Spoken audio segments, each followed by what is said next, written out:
Day event. Thank you so much, all of you, for signing on. Aren't you glad you're not having to go out in terrible weather and you can just enjoy a glass of wine and enjoy our Founders Day event? This is the 101st anniversary of the League of Women Voters of Columbia, Boone County, and we are so pleased to have you join us tonight. We're using a meeting version of Zoom for those of you who've been on Zoom a lot, but there are different versions. And in the meeting one, you can see everybody literally could speak, but because we want to keep the errant noise down, dogs barking and all that kind of thing. In fact, phones ringing, I'm a little nervous about my phone.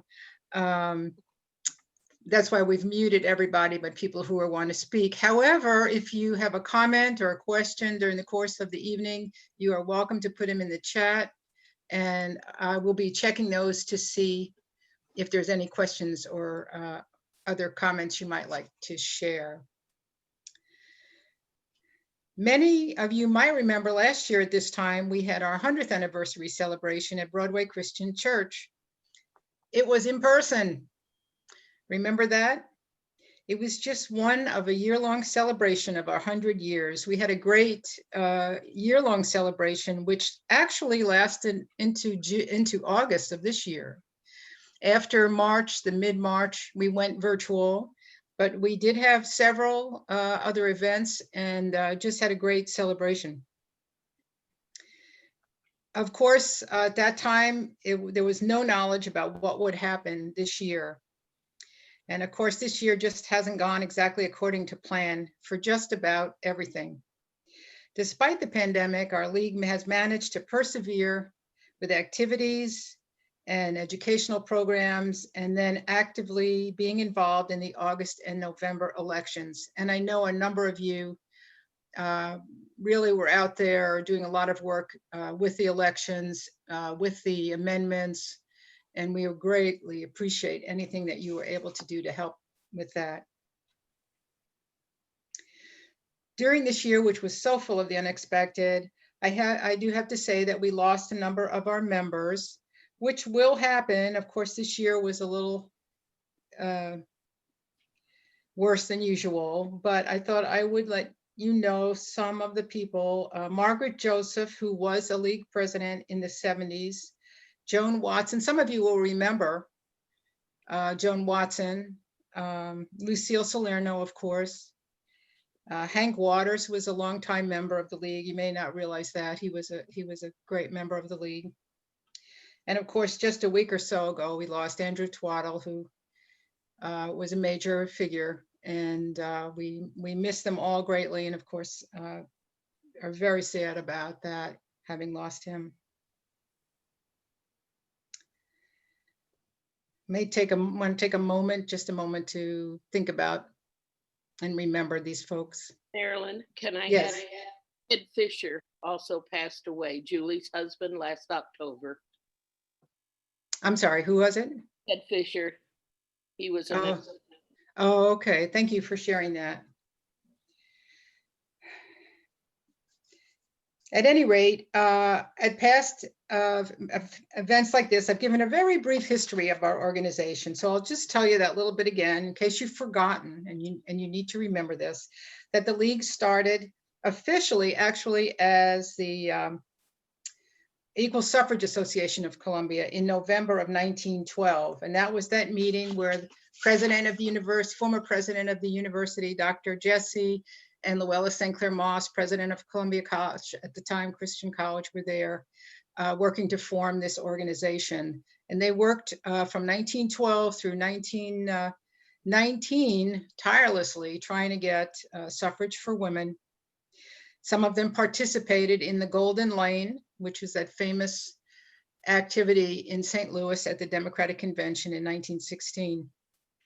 But finally, after the 19th Amendment passed, but before it was ratified, the League of Women Voters became, the Columbia Equal Suffrage Association became the Columbia League of Women Voters. They were certain that it would be ratified totally, although it was ratified by one vote, as we know, in Tennessee. And that's why we always say every vote counts. Never underestimate how important your vote is. Well, each year we present our awards, community awards, and we know this is an extraordinary year. And we think it called for some extraordinary people to step up and provide outstanding leadership for our community. We are so fortunate to have that leadership. We have our award, which is our Outstanding Citizen of the Year award. And normally we would give that to one person. But this year we are giving it to two people. Stephanie Browning, who is the director of the Columbia Boone County Public Health Department, and Scott Clardy, who is the assistant director. They have spent this year working to protect our community. We are so grateful for their exhaustive efforts to make our community safe. It's tragic that there are individuals who are not willing to abide by their recommendations or actually act in opposition, but we all know how important their recommendations are and their work is. The work isn't over yet, but we're sure as the vaccine becomes available, and it appears that it will be relatively soon, we can count on their leadership in bringing it to the community. So thank you, Stephanie and Scott, for your outstanding leadership in protecting us in this time. And we have, I can't magically give this to you through the virtual. I'm going to try to show this to you. Let's see. Oh my gosh, Wow. how nice. Yes, so we have a plaque for each of you, and it says, in recognition of dedication and outstanding service to the citizens of Columbia and Boone County in the face of a 100-year pandemic. So hopefully there won't be another 100-year pandemic. So this, you can, I will get that to your offices coming up. So thank you so much. I feel safer just knowing you are our leaders. I don't know if you had anything you might like to share at this time.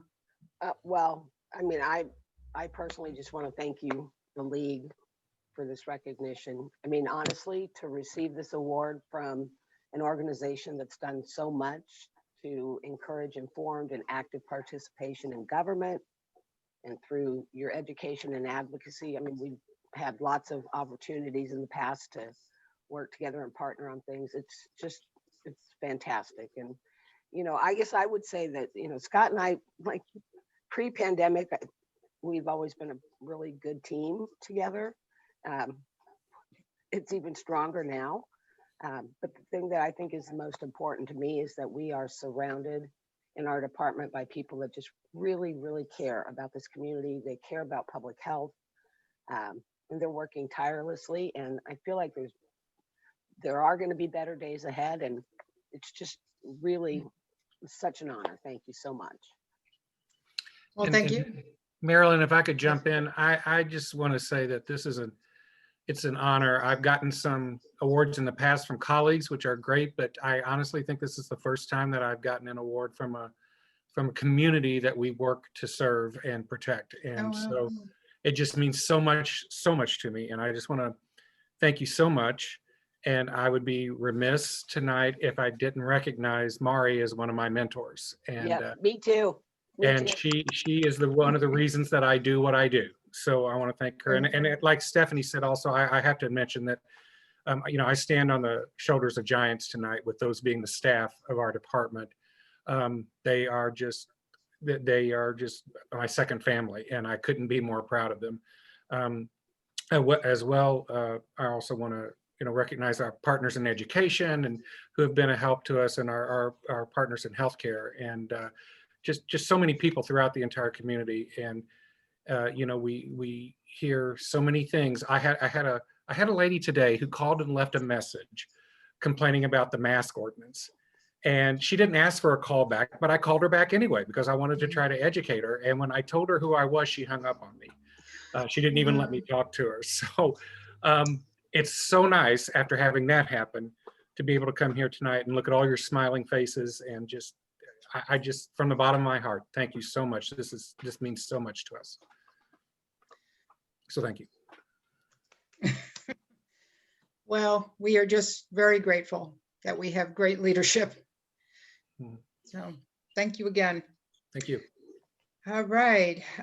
There are some comments in the chat. Thank you, you too. So, of course, while all that was going on, there were some elections that were coming that were getting much more complicated than usual. There were changes in the law to allow different kinds of voting. And we know presidential elections are already a big undertaking. But with all the rule change, we knew this was going to be a much greater challenge than usual. And I'll have to tell you a personal thing, and Sharon Schneeberger knows this also. We had weekly teleconference on Zoom about the election, the upcoming election. It was with the Missouri Voter Protection Coalition. And every week there was discussion about the different rules. And it was the numbers of questions that were being asked, it really became a concern that this was going to be so complicated, people were not going to be able to handle it. And I thought, well, we have a great county clerk and a great county clerk's office. And so I wasn't concerned about that part of it, it was more about the people. But I do know that although I was worried about other places in the state, I knew we would be fine here, that it was in good hands. So the league would like to recognize what Brianna calls the Vote Boone team under her leadership, her staff, and I guess all the volunteers, the poll workers who made this election get off without a hitch.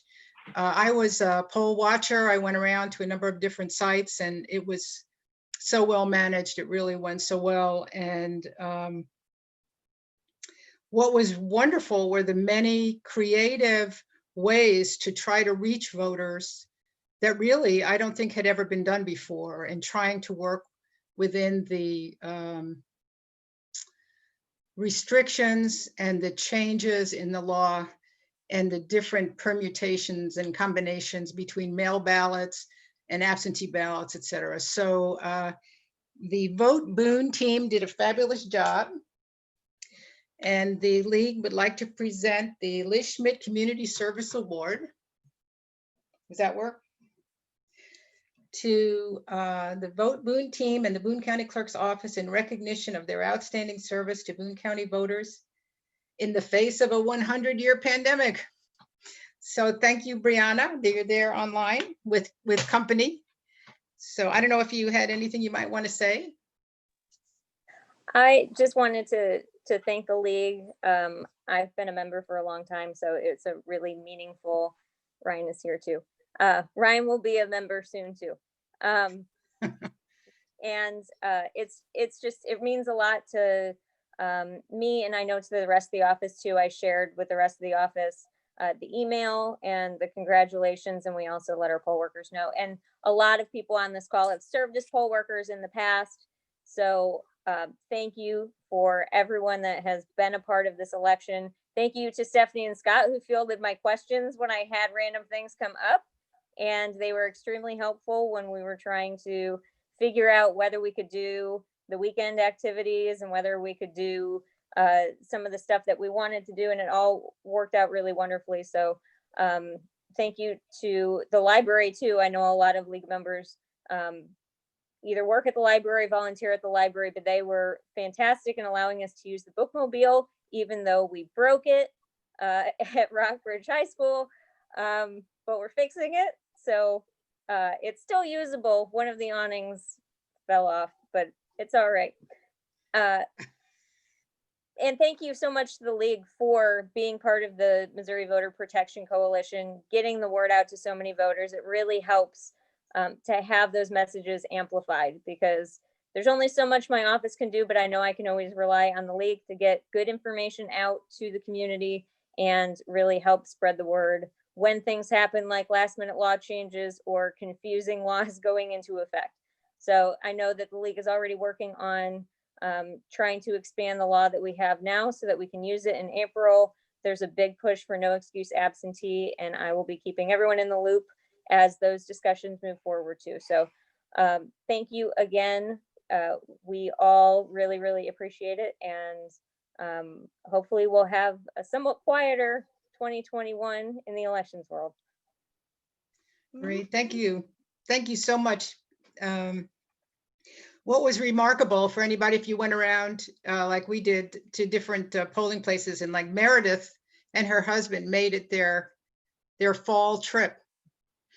Meredith is muted, but she and her husband went around all around the county to check out all the different polling places, which was really, she had a great time. Well, that's an interesting thing to do. You get to explore the county, right? Places you've never knew were there. So it was a great opportunity. And so thank you all, despite everything. This has just been such an unusual year, and you have just done us proud. So thank you again. Well, you know, we've been spending the year celebrating our 100th anniversary. And in the meantime, Boone County had its 200th anniversary. And their situation got a little disrupted because their 200th anniversary started in the middle of the pandemic, really. I think their main thing was intended for July. So, but we wanted to share some things about that because, you know, we are all here together. And the Boone County Bicentennial Committee made a number of videos, and we could not show them because some of them were too long, but we have a link in the chat of how you can get to them if you want to see them. But we're going to show you two of them tonight. The first one is showing Chris Campbell, who's the Executive Director of Boone County History and Culture Center, who will tell you a little bit about what was planned. And then at the very end of the program, we'll close with another one. But at this time, we will watch Chris Campbell, and Sharon Schneeberger is our technical engineer. She will post that now.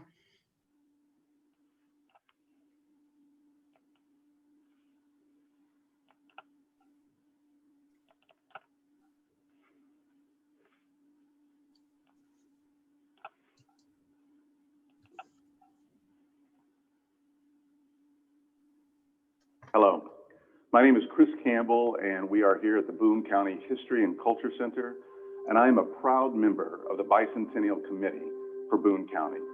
You know, in 2020, we celebrate our 200th birthday, and that committee began meeting well over 2 years ago to make plans for what would be a fantastic celebration for this year for all of our citizens. Lots of live events and ceremonies that we hope you would attend, but then, of course, 2020. It's a year we're never going to forget. And for obvious reasons, we had to cancel a lot of those live events. So I want to tell you a little bit about what the committee has decided to do instead. We've had to pivot, like all of us have had to over these last several months. The committee in 2019 had grand plans that they were able to finish with one particular project. And that project was the creation of a mural that would celebrate the county's 200-year history and would be participated in by many, many hundreds of citizens from across the county. That mural is behind me now. It's called The Treasures of Boone County, and it was conceived by Stacy Wildy Self and the committee. Stacy visited all of the communities in the county, townships and smaller communities, and asked for their participation. And so this nearly 30-foot mural, which is going to last for a very, very long time, and I'm sure be treasured by everyone in the county, has been literally created by you and others like you throughout the county. Stacy added her professional touches to it when it came together. It's made of 8 separate jigsaw puzzle pieces, and at year's end, at the beginning of 2021, the mural will come down and those individual pieces will go back to the communities that created them. We had to cancel some events.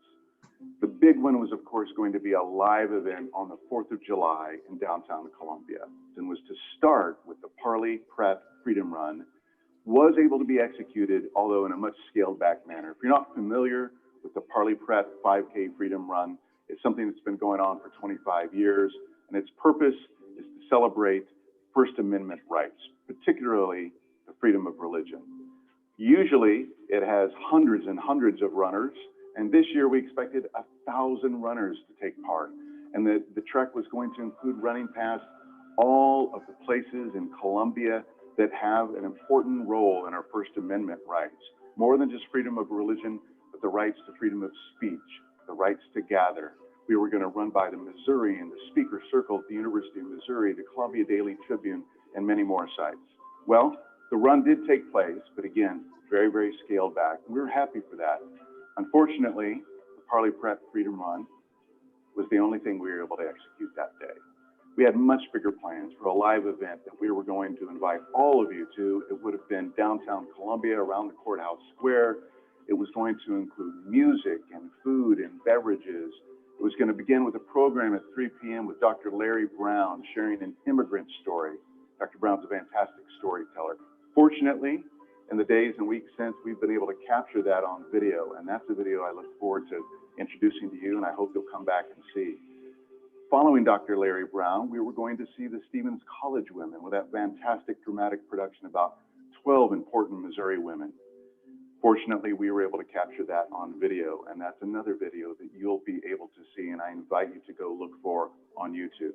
And then following the Stevens College women on the courthouse square, we were going to have a great concert by the hugely popular K Brothers Band. We were really looking forward to collaborating with the City of Columbia and their Parks and Recreation Department for the annual Fireworks in the Sky to finish what would have been a fantastic 4th of July event on the 200th year of this county's founding. But what I can tell you is that events like that K Brothers concert that we couldn't produce that day, well, fortunately for us and for you, the K Brothers have decided to put together a music video that has been generously sponsored by Central Bank, and soon that is going to be released. And that music video is going to take us on a journey through the county's history, and it's going to involve location shooting throughout the county. It's going to be a music video you don't want to miss. Another fantastic video that was made on the occasion of the bicentennial features Mel West, local historian, and Mel describes what the meaning of Independence Day is to him. By the way, all of these videos have been produced by our friends at Bussin Productions. And again, I invite you to go to the website and the Facebook page to find all of them. One of those videos is also going to feature the long tradition of 4-H in our county. Please do see that as well. All of these events and a lot more information can be found on the Bicentennial Committee's Facebook page, which is BOCOMO 200. By the way, that's also its website, www.bocomo200.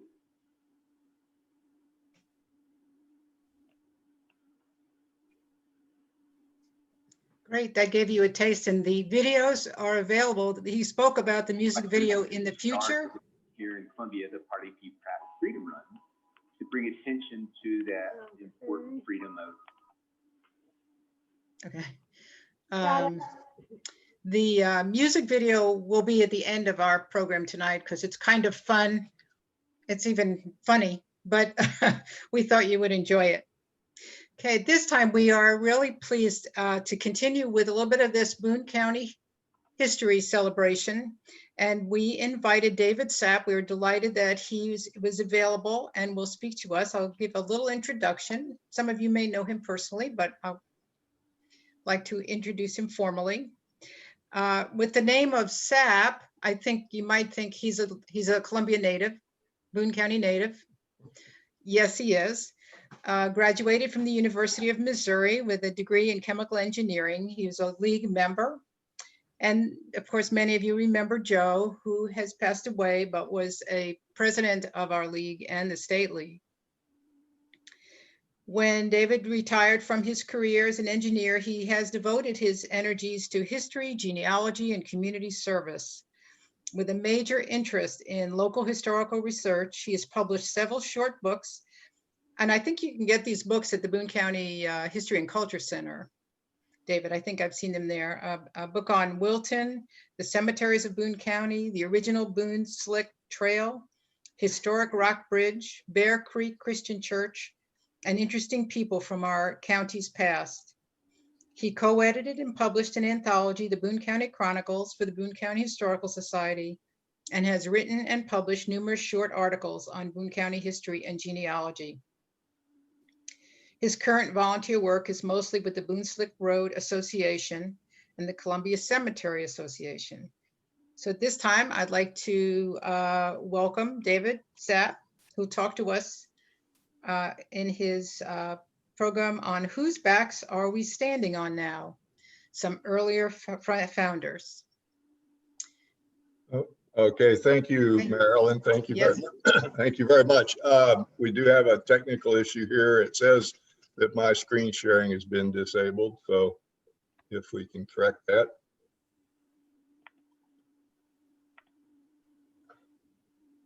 Technology.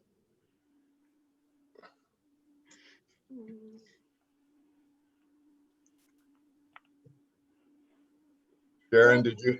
Yes, I'm hearing you, but I am giving you permission to share your screen. So I am on, don't know what I need to do.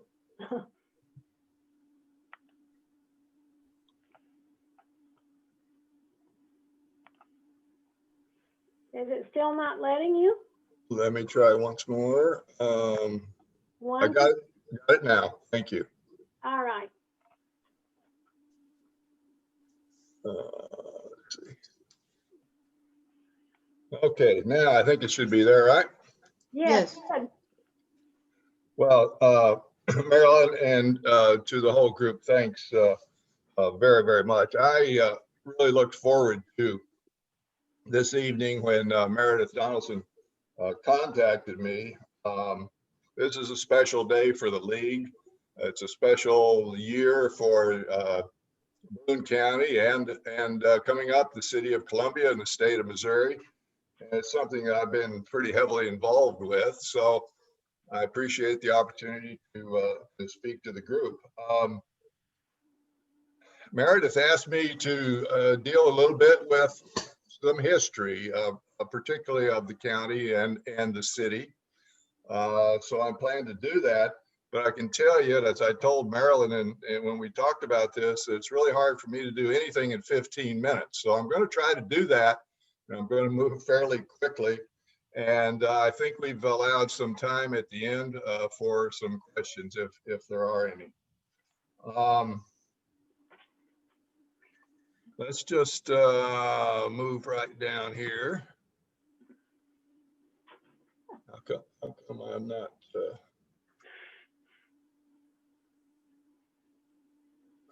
Let me see on my PowerPoint here. It's not advancing.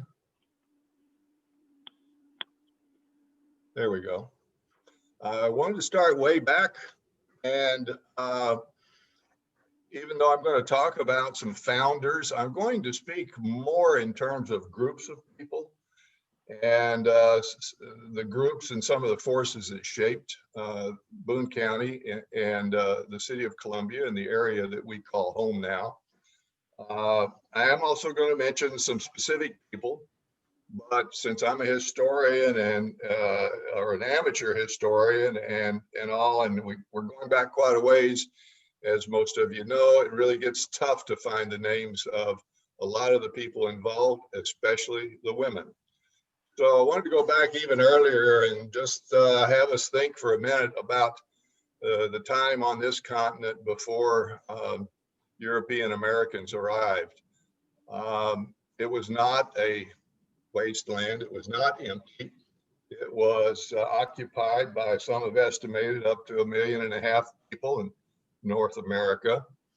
You see there on the map an indication of Cahokia, which is known as the largest structure, man-made structure, north of, I think, Mexico City area. And of course, it was a center of a population in the Missouri and the Mississippi River Valley. My friend Greg Olson has put together this slide that talks about and just reminds us of the various Native American tribes that were in Missouri, in the Missouri area, even as early as the late 1600s. We cannot forget that this was an occupied area that that we were moving into, that many of our ancestors were moving into. Another reminder, this is a list also by Greg Olson of land cessions in Missouri in the very early years, about 200 years ago. And I put up there too the definition of cession, just as a reminder that it means giving up rights. Of course, there were treaty documents that went along with these, but the final analysis for most of the Native Americans was that they gave up their rights to these lands that they previously had called home. When we get up to 200 years ago, we have some very good data on population spread, density in the United States. This comes from the 1820 federal census. And if you look at this just a little bit, you see the logical pathways, the logical highways into the Trans-Mississippi West. The one being the Ohio River, which of course transported many, many people down to the Mississippi. And then from there, they were able to go back north a little bit to St. Louis if they so chose, and up the Missouri River Valley. And of course, many people also traveled overland from Virginia and Kentucky and Tennessee area into that same area up to St. Louis. And that most important river to us, the Missouri River, which was really the highway that led into the western part of the United States. I want to point out too on this map, or have you note, that there really was very little population north of where we are now in 200 years ago. South of us, there were pockets in what became Arkansas and what was Louisiana at the time, but no natural highways into the west. So if you just think about the geography and the importance of the Missouri River and the expanding pressure on that population was bringing to the United States, you see this logical extension, and it's illustrated here very dramatically, into the area that we now call home. One of the major ways that happened besides the river was on the Boone's Lick Road, and many of you are familiar with that in general. It was our human-made way of mimicking the highway, nature's highway, which was, of course, the river. The river had been used actually for centuries for exploration by European Americans, and for many, many centuries prior to that by Native Americans. But the vast majority of people that came into central Missouri traveled on a road, not the river. This map by Jim Denny shows you also the layout of this area that we call Missouri now in the times, in territorial times. The red line on there is the route of the first, or the original Boone's Lick Road. And you see some of the other settlements there. An interesting one that I don't have time to really talk about in detail, but it's Fort Osage. Fort Osage is west of here, or was west of here, 60, 70 miles. It was the destination in 1808 of William Clark of Lewis and Clark fame, led by none other than Nathan Boone, who was leading Clark and a unit of dragoons from St. Charles to establish Fort Osage, or what some people called Fort Clark, on the south bank of the Missouri River. And it's interesting in the sense that, I wish I had more time, it is our first documentation of this route, because Clark kept a journal that has survived, and we have a record of Clark's travel along essentially what became the Boone's Lick Road, and later Highway 40 and Interstate 70 into central Missouri. Wanted to just point out some fun things too about how we know about this route that so many people followed. These are very early 1822 and 1823 actual sources for documenting the route. At the time, they didn't draw maps so much as list them in gazetteer form. And these two, even though they're a year apart in published dates, all derive their data from within a year or so of each other. And a comparison and research on these locations, these waypoints, say from St. Charles over to Franklin, many of you would be familiar with where old Franklin was across from Boonville, allows us to know with some precision at least a dozen or so waypoints along the way. And it's what a lot of us use to home in on the more precise route that people took in those days. One thing of note, there were no towns at all between St. Charles and Franklin. All those stops that you see there on both listings, and they do deviate some in terms of the names, all of those stops are stage stops or people's homes, property, but not towns. Well, other things shaping Boone County.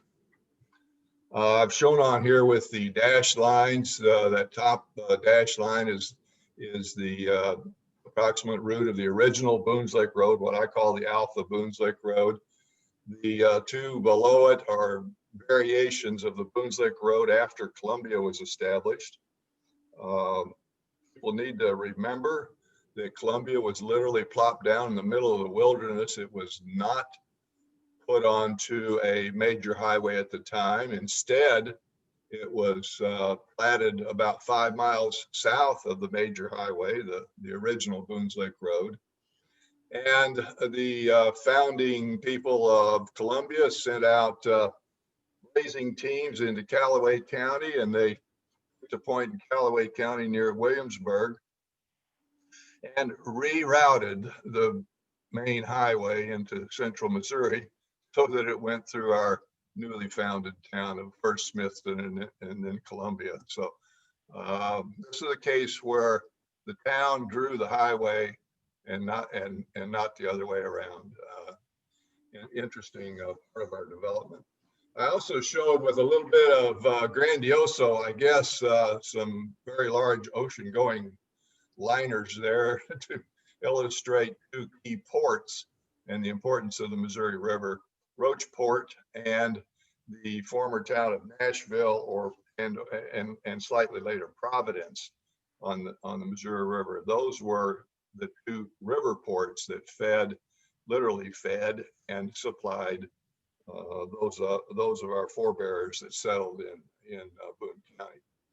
And of course, geographically, we're bounded on the east by primarily by Cedar Creek and partly by Montauk Creek on the west. Montauk is the one that enters Roachport.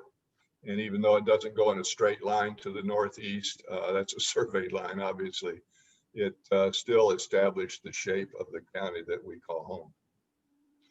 Also, just a note, probably familiar with the fact, I'm sure you are, that we're named after Daniel Boone, but Daniel Boone died September 26th of 1820. And it was just at that time that the state legislature was considering establishing this new county. And most of the legislators were wearing black armbands in memoriam of Daniel Boone's passing. And thus our name came out of that. I mentioned Native Americans, and I think that was important, but we can't forget the backs of a lot of people that we're standing on, including the slaves. This map shows right before the Civil War, the density of slave populations in Missouri by county. And it's quite obvious that the high density followed the lower Missouri River Valley. Boone County being one of those that was over 25% of the population were enslaved at that time. And again, this is another one of those groups for which we have very little documentary evidence of the names of the people that in many cases did the work that enabled things like the University of Missouri to be founded, because it was founded on money, on wealth that was contributed by the owners at the time in competition with other counties in central Missouri. And all those things factor in together to forge our common heritage there. I won't read this, you can, but I just wanted to stress that so many of the people that settled in, particularly in central Missouri and along the river, came from Kentucky, Tennessee, and Virginia. And of course, they brought an upland South culture with them, including, in many cases, their slaves.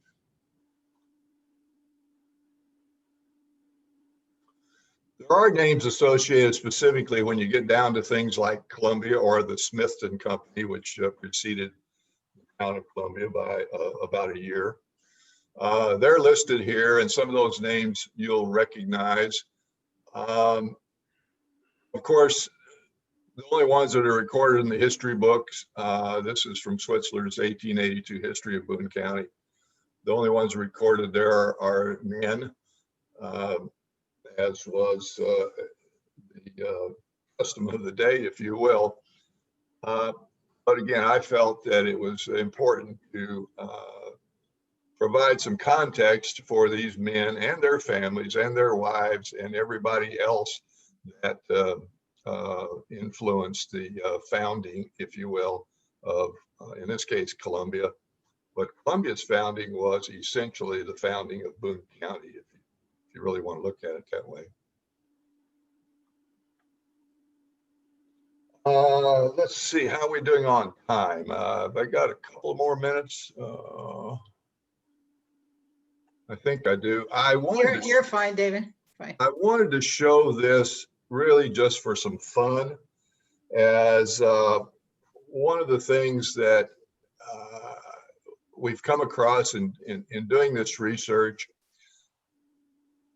A Baptist minister named Peck was traveling the Boone's Lick Road in late 1818, and he kept a journal. The journal was published a number of years later, in fact, about 20 years later, 25 years later.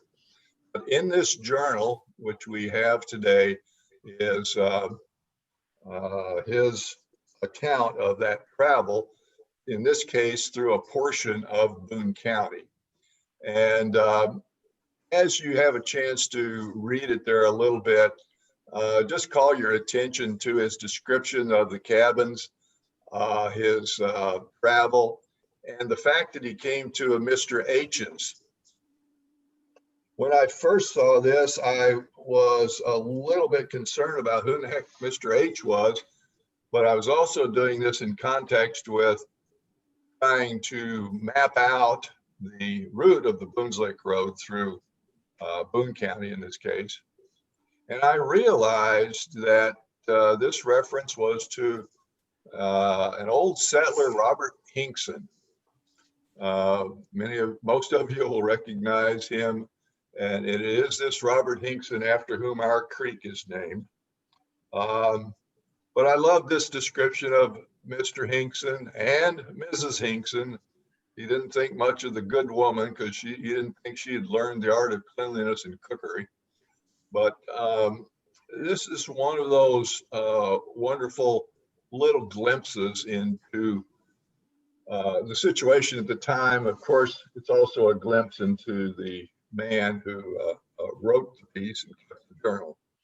But it's one of the fun things that we come across when we do this kind of work. Real quickly, I want to mention, in case you are interested in more information about the details of, particularly about the road and land transportation in our area in 200 years ago, or that area, check on booneslickroad.org. That's the website for the Boone's Lick Road Association. And I show real real quickly here on the home page there, some key references. There on the left bar, you see pointing to the research library. We have 150 or more now specific resources, including photographs, newspaper articles, well-written and well-researched articles, maps, surveys, this kind of thing about much of our early history. And we also have a link there to a Google map that goes into more detail about that road and the variations, as well as a lengthy monologue that speaks to why the map is drawn where it is. I wanted to just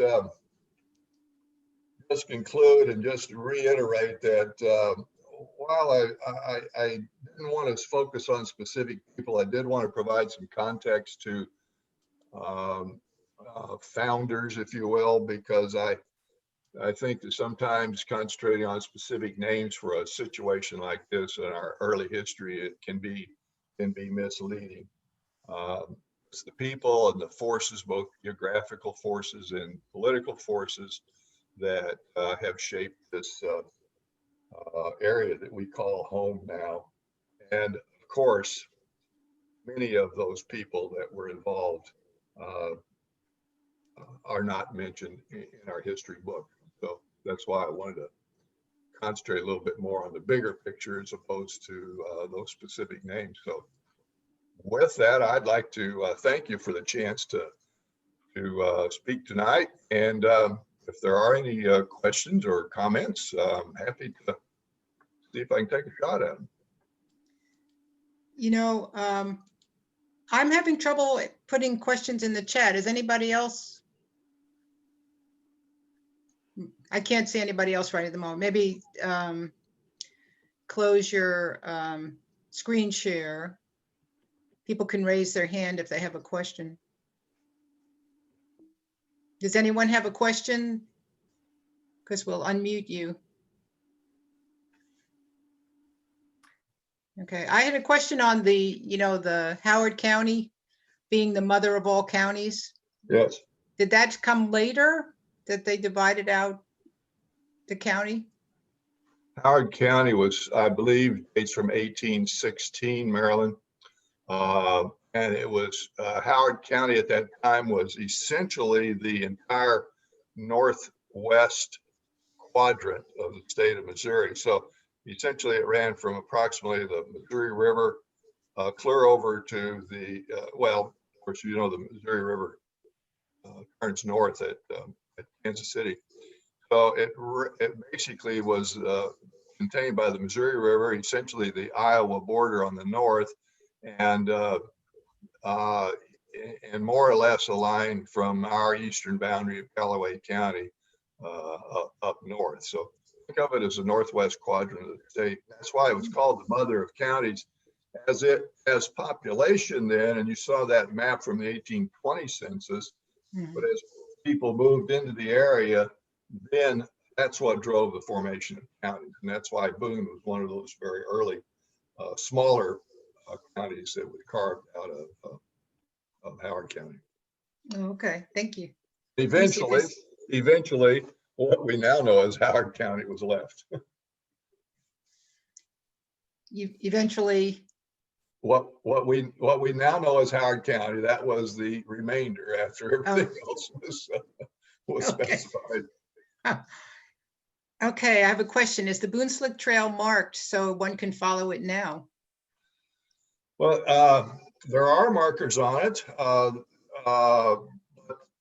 My suggestion would be to start with that website and the Google map. That allows you to see both a map view and a satellite view. You can orient yourself very well on that. And also there are many waypoints along there that some of which you'll be familiar with, including not all, but many of the DAR markers. Some of you may know that, for example, there is a DAR marker. They're made out of the big red granite with a polished face on them. There's one at Broadway, west of the Columbia Public Library, at where the two parkways come into Broadway.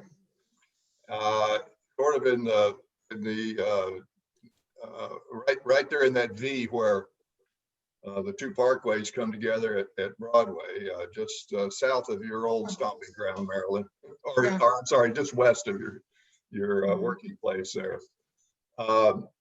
Well, that map, that Google map is a good place to start. And then there are reference books also in that research library if for following driving parts of it. It's not a continuous loop because a lot of it is in private hands now, but we are homing in pretty well on the overall route. And it's not just one route, by the way. It's really three major branches. It's kind of like Route 66. I was thinking you were going to say it's underneath Highway 70.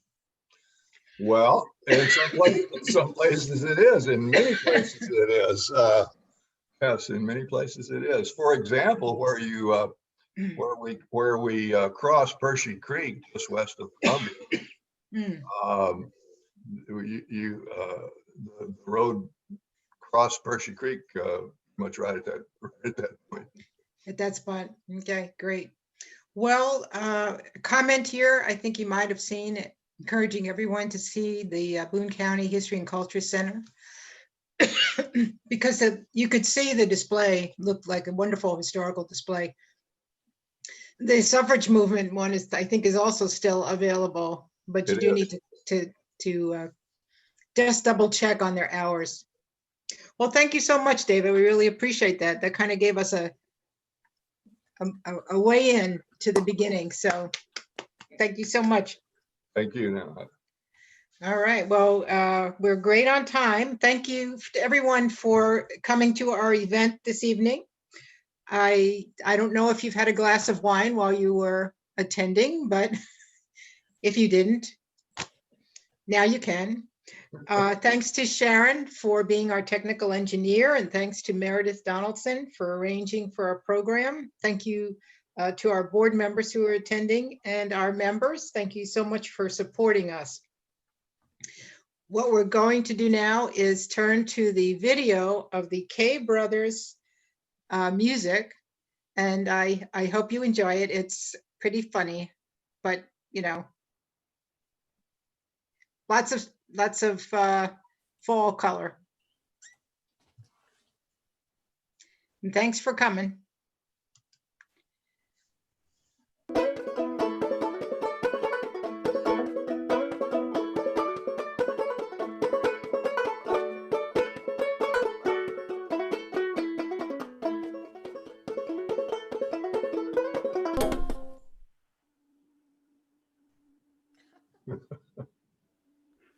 You get line, I get a pull, honey. You get line, I get a pull.